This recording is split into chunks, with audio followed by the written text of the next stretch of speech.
Hi, thanks so much, Thomas and team, for all the work that you did for putting this together. And thank you to everyone who's here in person and also tuning in.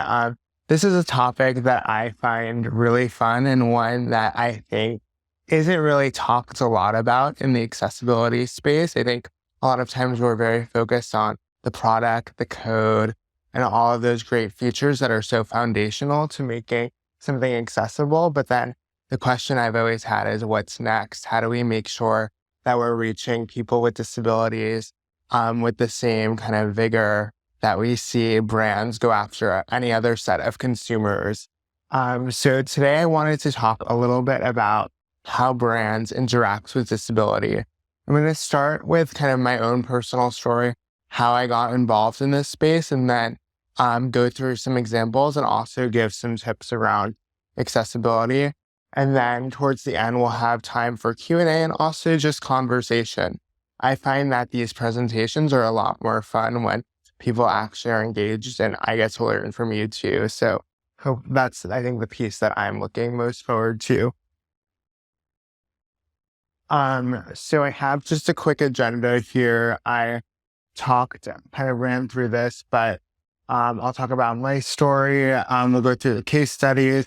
Also just an interesting piece kind of around, and I think this is a good conversation starter of like, what does the future of accessibility look like? What are some trends? And then how can you become an advocate for accessibility? Especially, I think it's always interesting when people are maybe more focused on the tech side, but work at brands or companies that have a big marketing arm or communications arm. How can you kind of infiltrate that space too?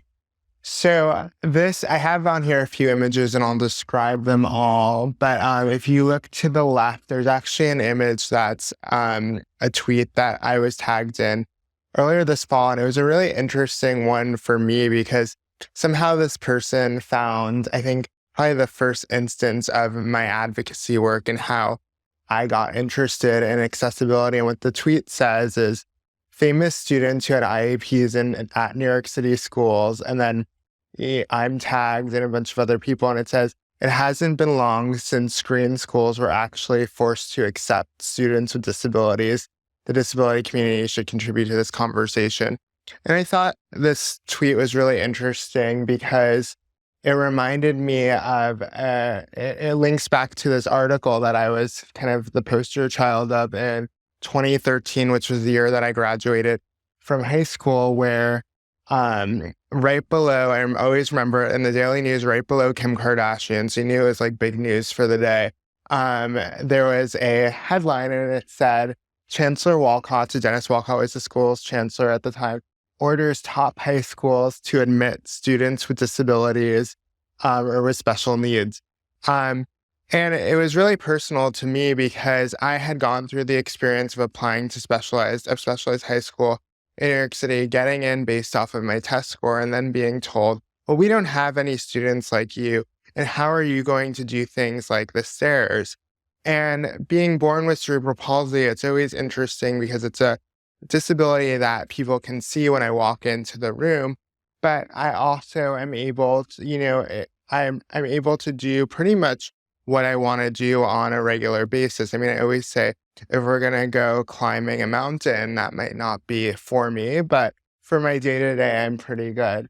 And I think this really just stuck out because it shows this is 2013. This is not long ago that we were still segregating schools. And I think it's important to think about this when we think about marketing, because when you're approaching people, this is the mentality that a lot of people have grown up with around disability. They haven't maybe had people with disabilities in their schools, in their classrooms when they were growing up, or in their workplaces. So when they think about disability, they're still kind of tapping into this very dated model that we know about, where we see people with disabilities being represented as unemployed, as not capable to contributing to society, as not having value, as not being able to do things like be in romantic relationships or have children.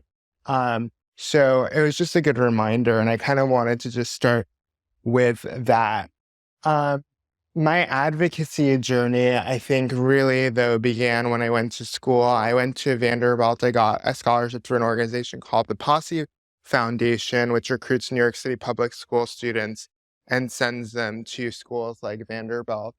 And when I was at Vanderbilt, I kind of saw that same thing that talked about in the previous slide, where um, Vanderbilt had essentially their Office of Students with Disabilities was actually located off of campus. It was located in a building that was essentially the dining warehouse, and then the Office for People with Disabilities. So that was a 15-minute walk for me, which I was like, that's really interesting that, you have a large population of people with mobility disabilities and they're being forced to walk these distances. And when I kind of raised this, I was told, well, oh, a lot of students don't want to be seen entering this space and kind of labeled as disabled or having a disability. So again, we see the stigma actually having real world ramifications on people and people's lives.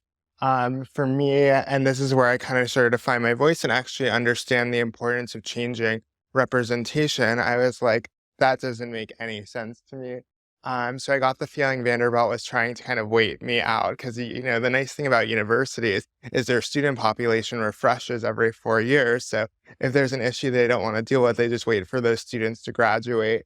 So on my graduation date, I ended up writing a piece for the Washington Post, and there's a tweet that I took a screenshot of, and it's to the left, and it says, I go to a top university known for its research in disabilities, yet students like me are an afterthought. And I love this. This tweet just came out below it in September, but it says Vanderbilt Student Access Office provides a wide range of services to students with disabilities, has upgraded its facilities.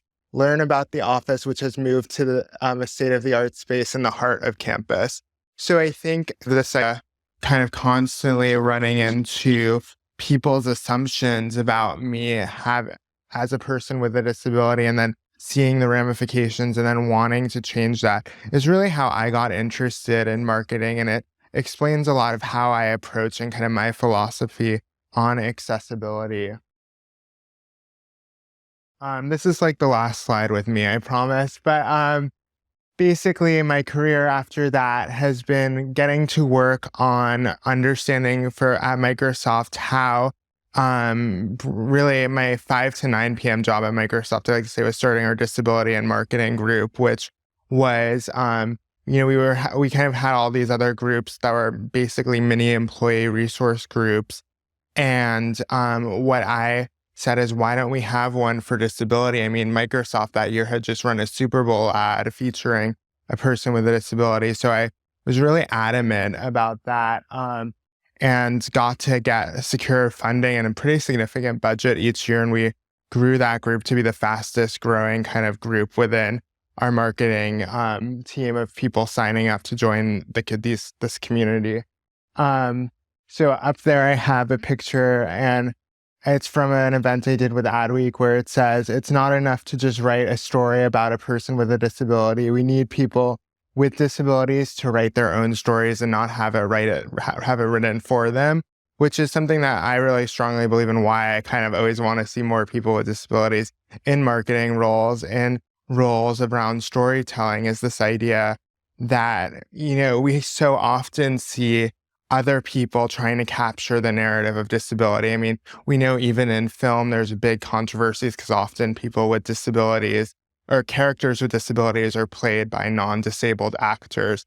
And it's really interesting because at the same time, we know that there's historically people with disabilities have struggled to gain meaningful employment. So why, when there are these opportunities that are specific to really designed for people with disabilities, are we not giving it to them?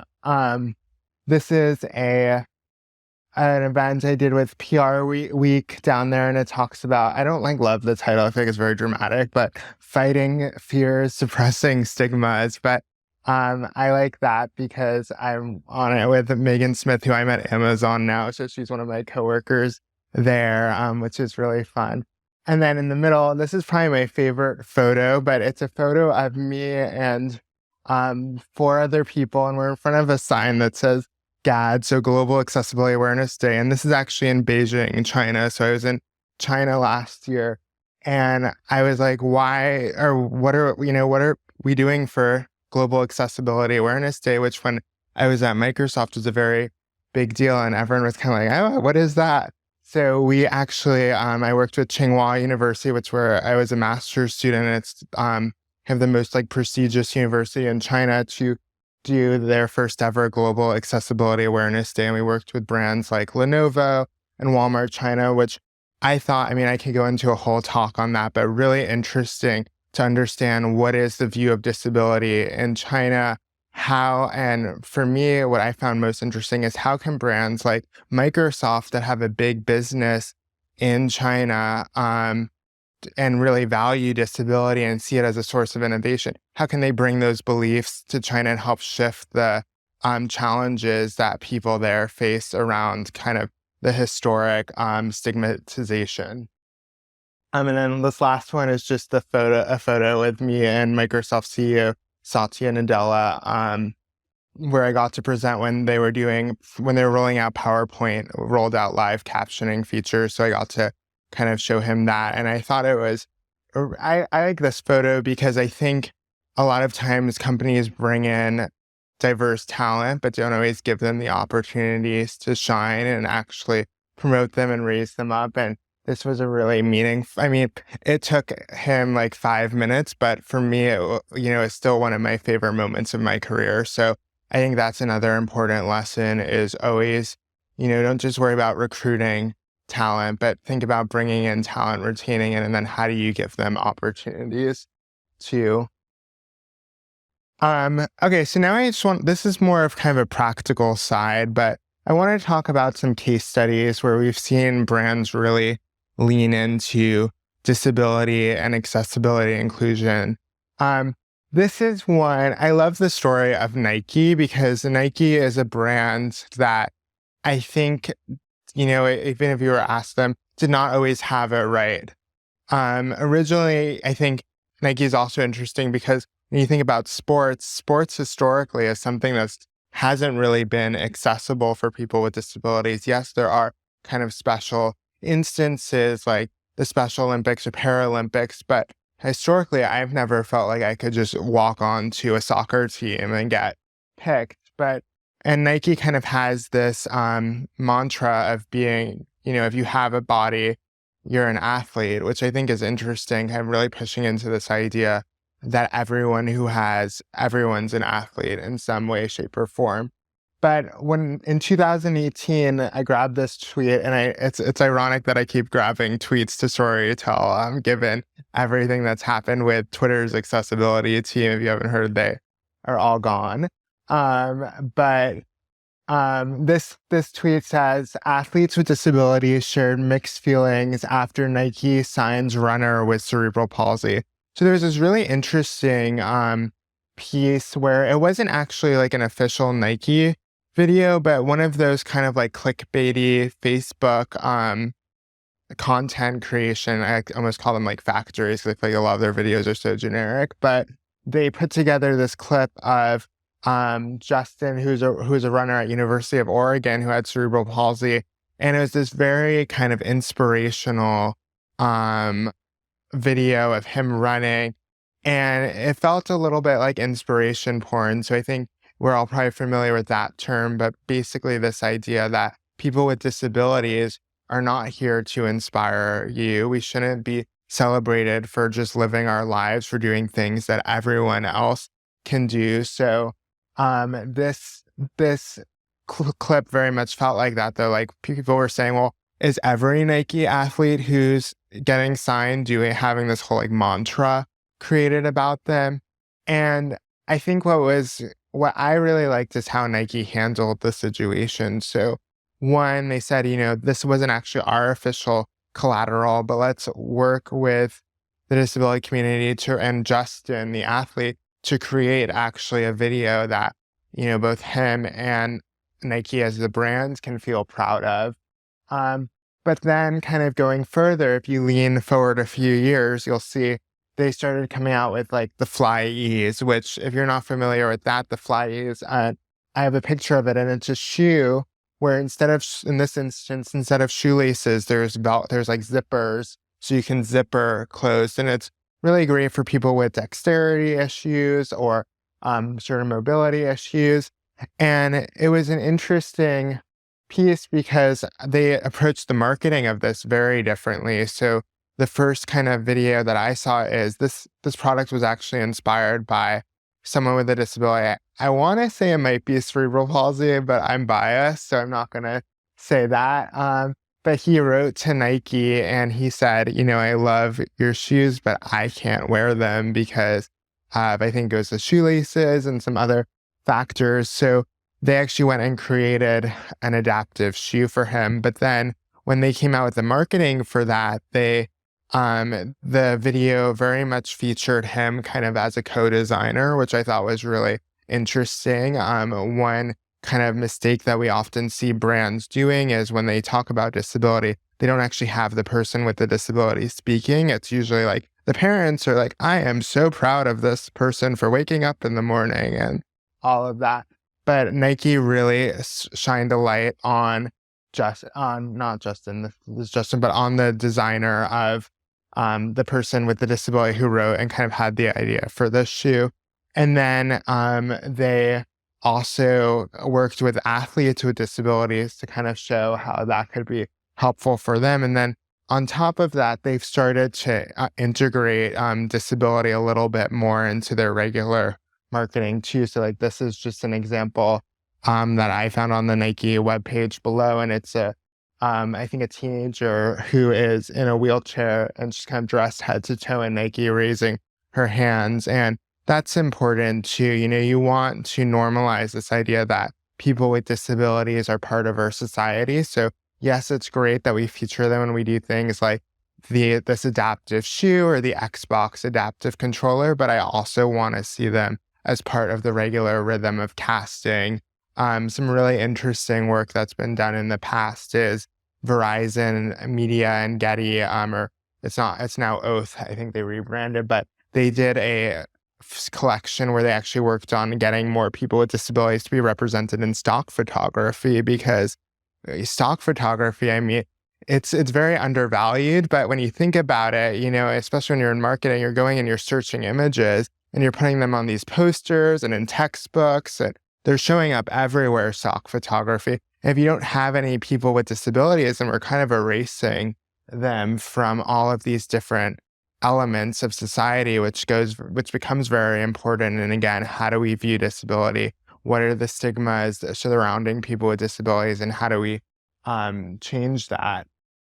So that's an example where I like it, where I think they kind of got it wrong at the beginning, but you can see that they've corrected it. Now they actually have a fun story about the Flyers. Is they actually got in some more trouble with the disability community a little while ago because the Flyers sneakerheads really love the adaptive shoe, and they were selling out of the shoe before anyone with disabilities could buy it. So that was interesting. And I mean, I think one of my friends now works on accessibility at Nike, and it was interesting because it's like one of those things where originally when you order, a lot of these brands like Target has adaptive clothing, but they order them in very kind of, in comparison to their other products, very small quantities because they expect it to be very specialized. So this was an interesting example of it going very mainstream and them not being prepared for it. But now I think when they order, they're ordering a much higher quantity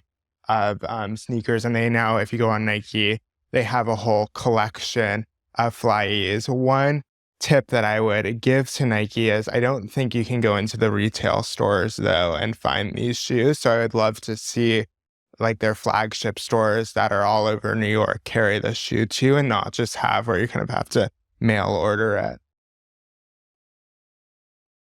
This was, I think, my favorite example of a successful marketing campaign.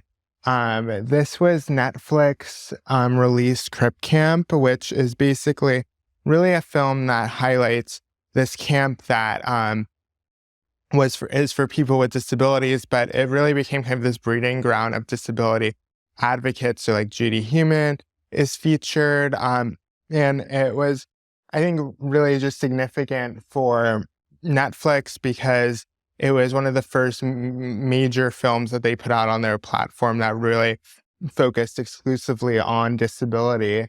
And what I loved what they did, which I thought was so cool and kind of innovative, is they partnered with Andrea Levant, who has this consulting service called Levant Consulting. And basically, I've worked with them at Microsoft. What they do is they are a BIPOC women-owned consulting group of disabled women, and they work with brands to think about like, how do you engage the disability community? How do you bring authentic representation? How do you make your events accessible?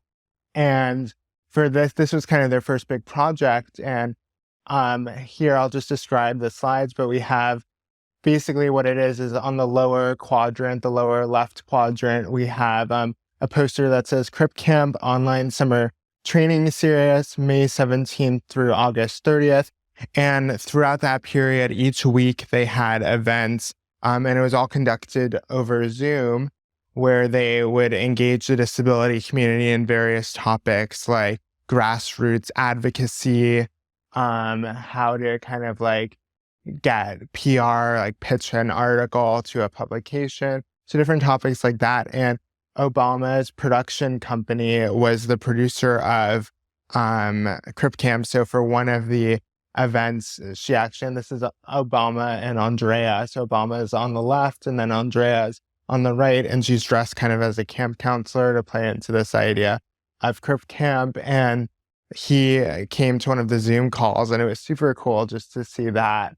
And then below is Andrea's team. But what I really loved about this example is, one, Netflix included people with disabilities from the start and really gave them the ability to lead there. And they included, I think they intentionally selected a company that was very diverse and represented a spectrum of the disability experience, because it's very easy to focus on one disability or one race when you're thinking about disability, but it's important to understand that just like we think about diversity, equity, inclusion in any other space, we also have to think about it within disability. So they did that successfully. I really liked that they made sure the event was accessible from the get-go. So all of the events that they did on Zoom, they had live captioning, they had a sign language interpreter, they had places to request accommodations. And it was interesting because even though it was all sponsored and they were hired by Netflix, you really got to develop a relationship with other advocates within the disability community. So that's how I actually met Andrea, was through just attending this campaign and seeing what an amazing job she did with that. So that I thought was a really great example, and probably my favorite one, of how brands have brought in disability and people with disabilities and accessibility.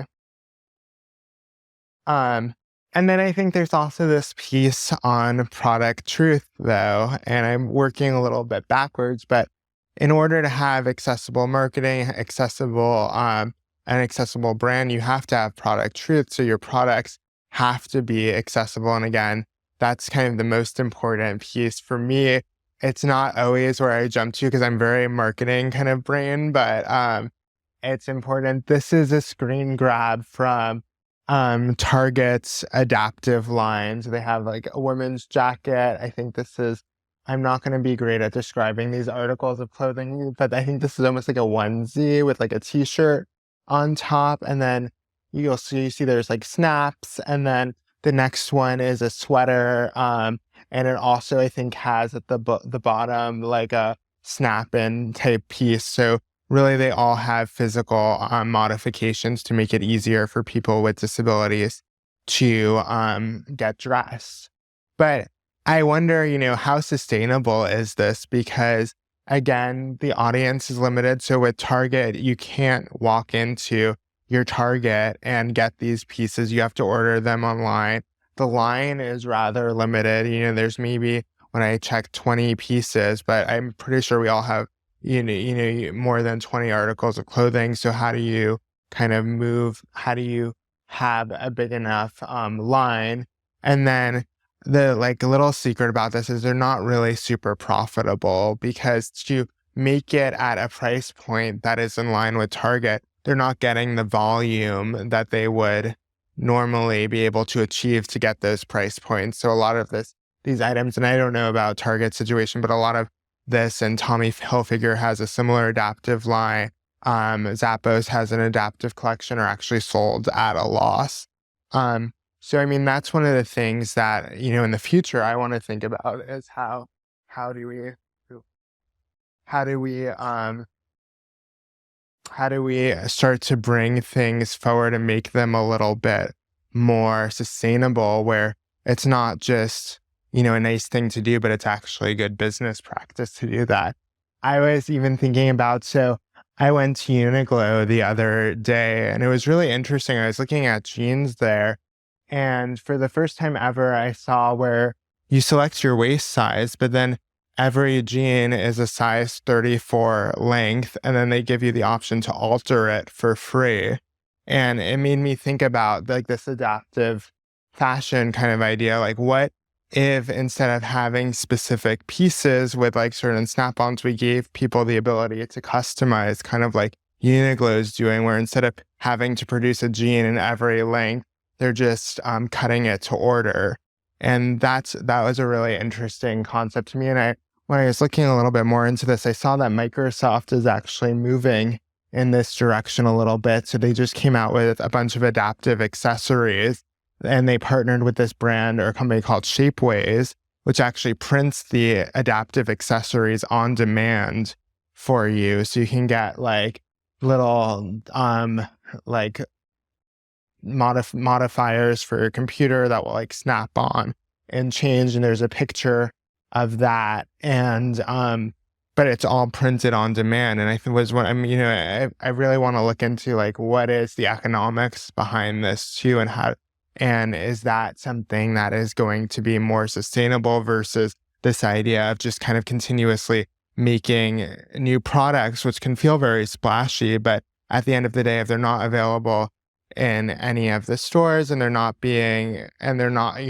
produced in very limited quantity, how long will these brands sustain it for? Or will an executive lose interest, and then the sponsorship for that is gone? And then I think I described this, but on the left we have Uniqlo's product page, and you can see it below, and it's a little bit blurry here, but there is a box to actually select your length and what style of cutoff you want, which I thought was really cool.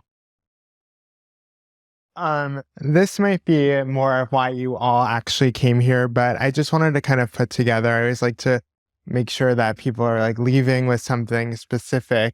I wanted to put together some simple tips that I think about for driving accessibility forward in marketing.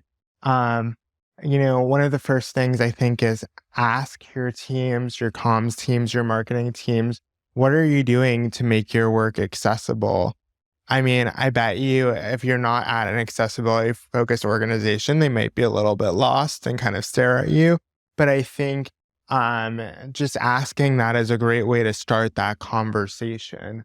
And then there are a bunch of resources online, and I'll work with Thomas to put a list together, and you can send them out. But there's a bunch of, they're like Google, for example, put together. If you just Google accessible marketing, they actually have a whole toolkit that they put together for kind of marketing and comms teams around things like how to make your events accessible, how to make your social media accessible.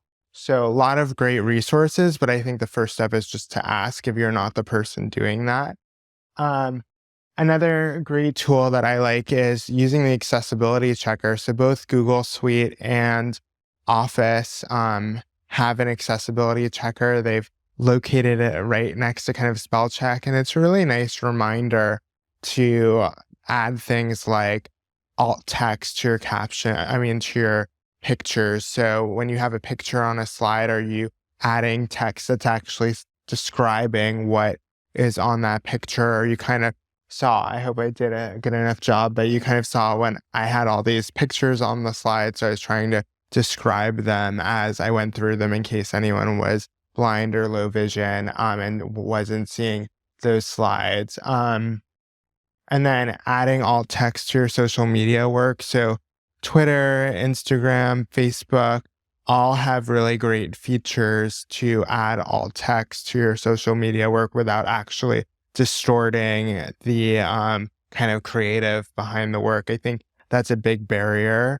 Is a lot of people who work in advertising and marketing are very kind of snobby about their work and are like, oh, if you add this alt text here, it's going to ruin the aesthetic. Or if you don't have, they might have text that's not on a high enough contrast background, but it's their brand color. So, trying to, I think, explain why things like having high contrast text against the background is important, but then also showing them that places like Facebook and Instagram have already built in these features that make it really easy for you to add alt text is important. And with TikTok and a lot of these Instagram shorts now, you can add in the captioning too. And that's the captioning is an interesting one. I mean, usually it's AI captioning, which isn't great because we know that AI isn't as great as a human captioner like we have here. But AI captioning is a good place, I think, to start. And what they can do then is use the AI captioning and then watch it over to make sure that it's actually correct and captioned. But and they should actually be captioning even if they're not thinking about accessibility, because it's actually become a best practice within social media since so many of us watch these reels or videos on mute anyway. You'll see a lot of influencers who I'm sure are not doing it for accessibility, adding captioning in. And then I think, using stock photography that highlights the diversity of disability. So Disability In, for example, has an open source stock photography library that features people with disabilities.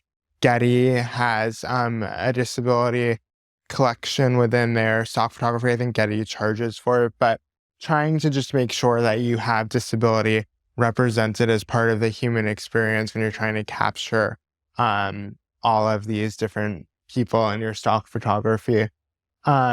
Hiring people with disabilities to consult and work with you. I think this is probably the most important thing, actually, is like, I really love that I get to be in a room sometimes and an executive might not agree with me, but I can just say, like, from my experience as a person with a disability, this is what I believe. And there's nothing they can really say to that, because if we're talking about accessibility, they don't know what's going on. And I think it's important, though, to have people who have those lived experiences to be part of the conversation. And again, we know that people with disabilities face higher rates of unemployment or underemployment. So why not give them an opportunity to bring something to your organization? And then ask your agencies to hire people with disabilities. If you're not in the marketing or kind of creative or comms world, a lot of brands don't actually do their own work or have it in-house. It's usually all outsourced to agencies. And a lot of these agencies are relatively small. So they might, one, not know about some of the things I talked about, but they also might not have people with disabilities on their agency side. So if you're asking for work that features people with disabilities or is accessible, you should be saying, I want someone. How do you plan to bring in people with disabilities to review this work or to look this over? That is, at least, even, you can't really say hire them, but you can say, how are you going to bring them into this process?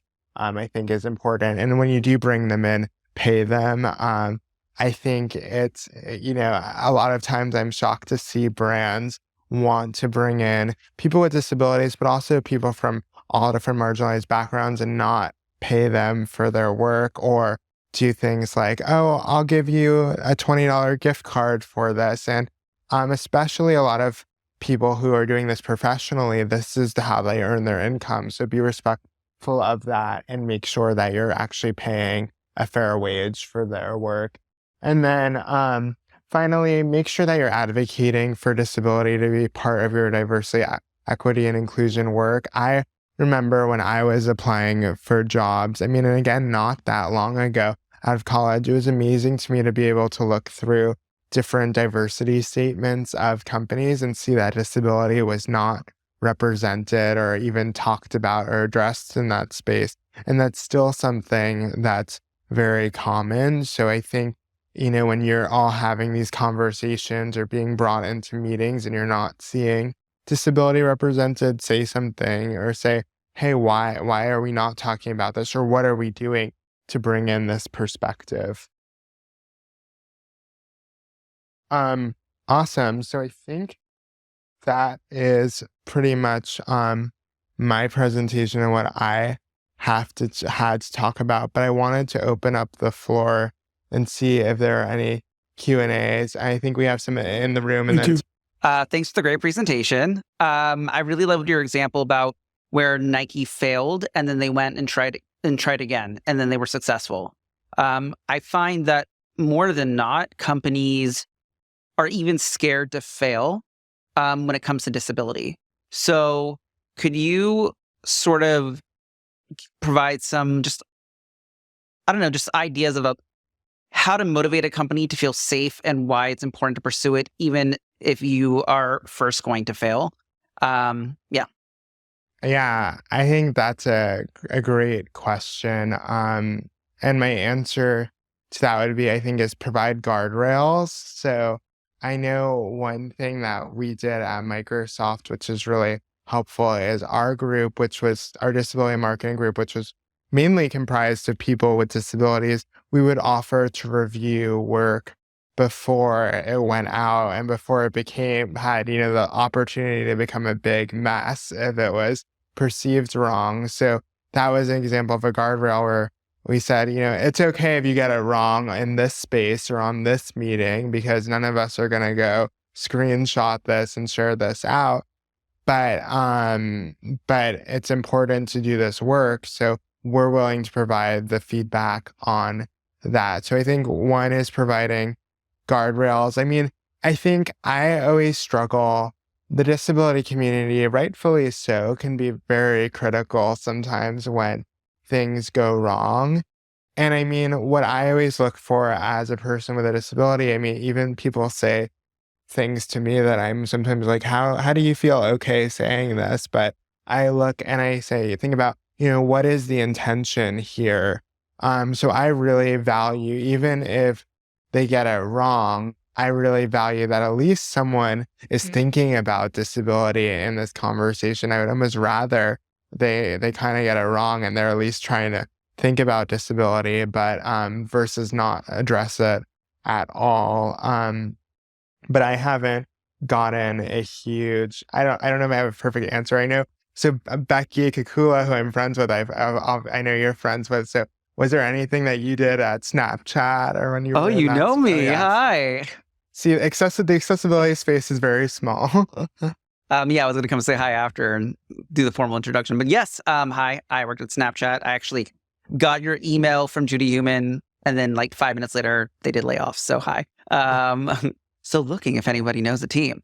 But that being said, one of the things that we focused on was the wheel trip emojis. And for those of you who are familiar with the Bitmojis or the cartoon characters with Snapchat, and so it's actually designed after my wheelchair. I cannot take the credit because I worked with an entire team of designers, and it was months and months in the process and critiquing, saying you failed here, you're wrong here, and this is right, this is wrong.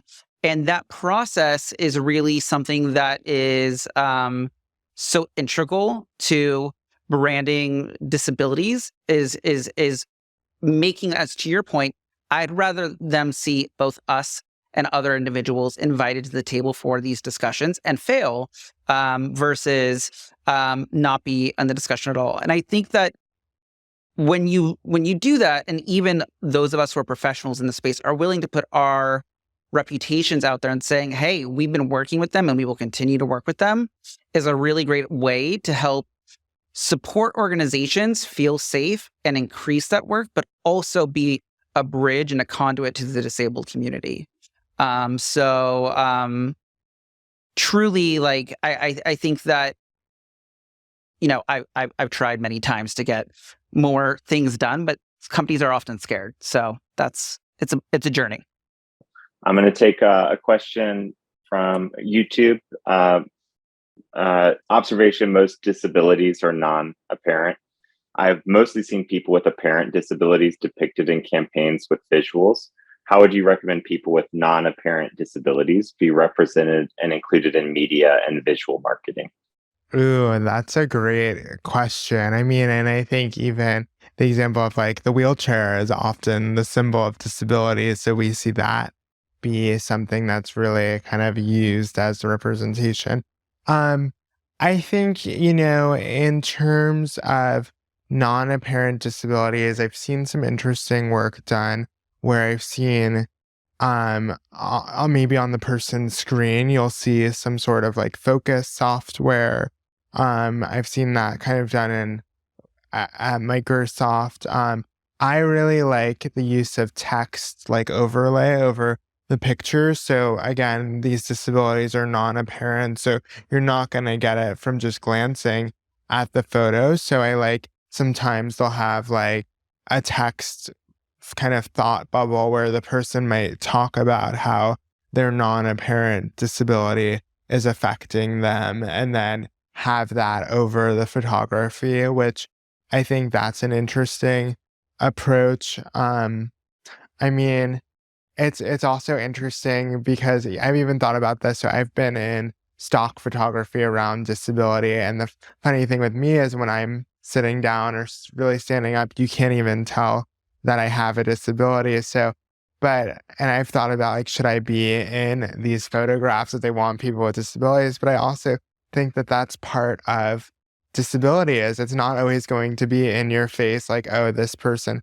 has a disability. So I think sometimes even with the non-apparent disabilities, it's fine if it's not clear that they have that. But I think, if you're authentically casting someone who has a non-apparent disability, then I see that as progress still. And then I think if you really need to show that they have a non-apparent disability, there are those other techniques like the text overlay, or you could think about their screen, or even like how they're positioning their desk. Or I've seen like really interesting work where for people who are low vision, which you might not be able to tell if they are, they'll have like the screen, they'll show their screen that being like super zoomed in, which is interesting. So that work I really like.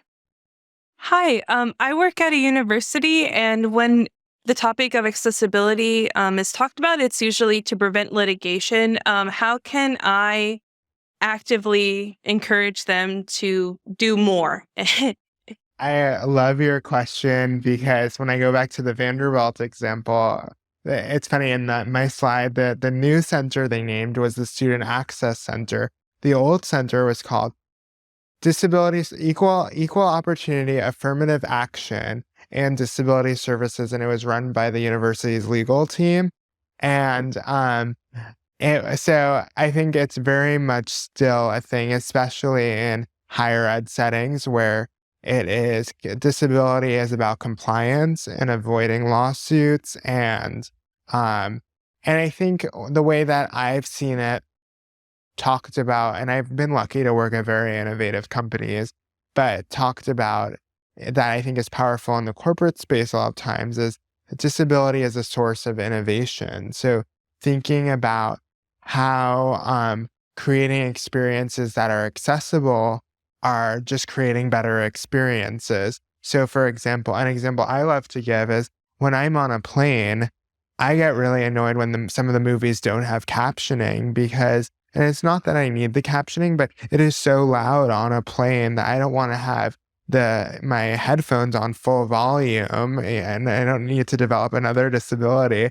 And so it's nice to have the captioning. And that's an example where that tool was built for people who are are deaf or hard of hearing, but everyone benefits from that. I think there was a recent study where it said like 70% of people who are using captioning now don't need it. It's a very like millennial Gen Z thing. So to kind of answer your question a little bit specifically, more I would lean away from all of the compliance and legal things and start to show a little bit more of the innovation side.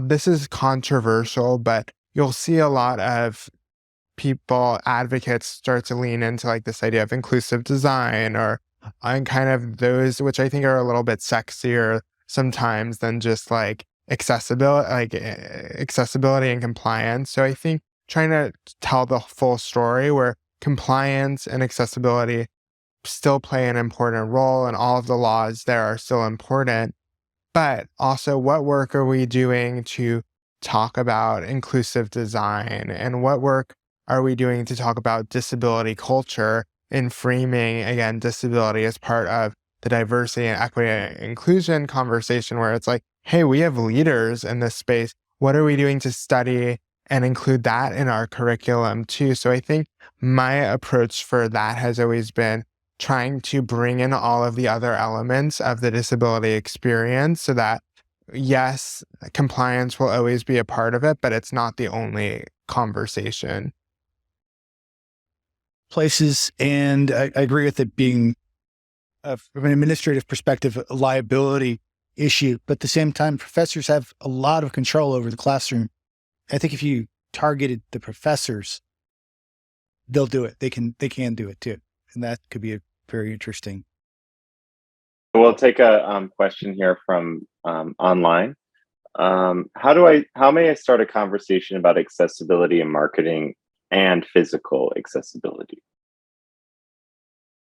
So that's an interesting question. So I understand it correctly. I'm hearing it as, how do I start a conversation about accessibility in marketing and physical accessibility? I mean, I think that would depend for physical accessibility on like what line of business are you in. So if you're a Target, like a Target corporation, physical accessibility is going to be super important, thinking about the accessibility of your stores, of your fulfillment center, of all of that. And that really, I think, is going to be, and that kind of goes into product truth, because in a lot of ways, Target, their product is their stores and the manifestation of that.